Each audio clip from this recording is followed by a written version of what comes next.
These days, if a piece of tech isn't the fastest, the biggest and the brightest gadget in town, it's tempting to write it off as a failure.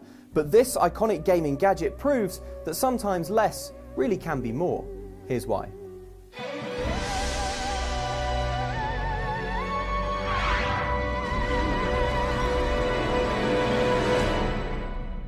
The end of the 80s saw Nintendo, Sega and Atari all competing for the handheld gaming crown. Of these three titans, Nintendo's console was the least powerful by far, and yet the Game Boy blasted past its rivals to become a genuine gaming icon. The Game Boy was devised by Nintendo's R&D 1 division, led by Gunpei Yokoi, a legendary figure who was the brains behind Nintendo's first handheld, the Game & Watch. It was a series of bold decisions from Yokoi's design team that made the Game Boy an unlikely success. The Game Boy didn't have the fanciest tech around, quite the opposite. Its processing power wasn't noteworthy, it only had a few buttons, and its tiny monochrome screen could only handle 4 shades of grey, which sounds like some very lackluster erotic fiction. And then she kissed his hair or something, but he didn't like it. Compared to Sega's Game Gear and Atari's Lynx, which both had backlit colour screens, the Game Boy looked retro even in 1990. But what seemed like this console's weaknesses were actually its biggest strengths. With their big, bright displays, the Lynx and Game Gear each required 6 AA batteries, which they drained in just a few hours. The Game Boy, by contrast, lasted way longer, and by deploying more modest tech, Nintendo was able to keep the price down. Less is more, that's the key to the Game Boy puzzle. And speaking of puzzles, if you really want to see what made the system so popular, you just need to flip it around. Tetris was born in Russia, but the rights to distribute the game on consoles were bought by Dutch-born entrepreneur Henk Rogers.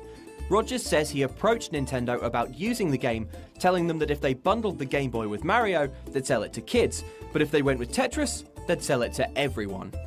Indeed, while Sega was busy pushing Sonic, the broad appeal of Tetris gave the Game Boy a flying start that left its rivals in the dust.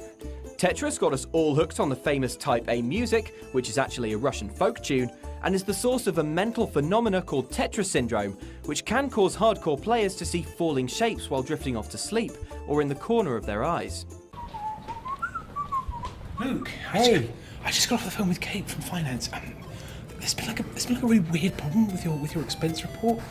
Is it true you actually commissioned an entire waxwork statue of you for the office? With a cunning design and a brilliant bundled game, the Game Boy stormed the world, eventually getting a colour makeover in 1998.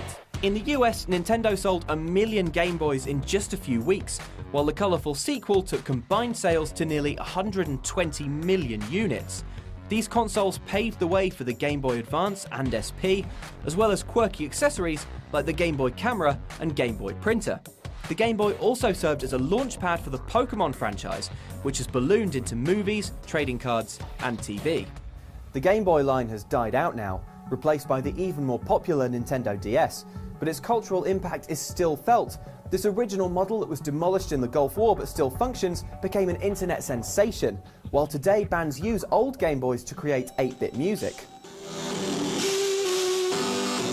The Game Boy proved you need more than just cutting-edge tech to capture hearts and minds, something we'd do well to remember in today's world of bigger and bigger screens and more powerful processors. What Nintendo made was an unlikely masterpiece, and I love it so much I could kiss it, but I won't because I don't know where this one has been for the last 24 years. Do you have fond memories of the Game Boy, and can you think of any other gadgets that have proved to be unexpected winners? Let me know and check back next time for another adventure in tech.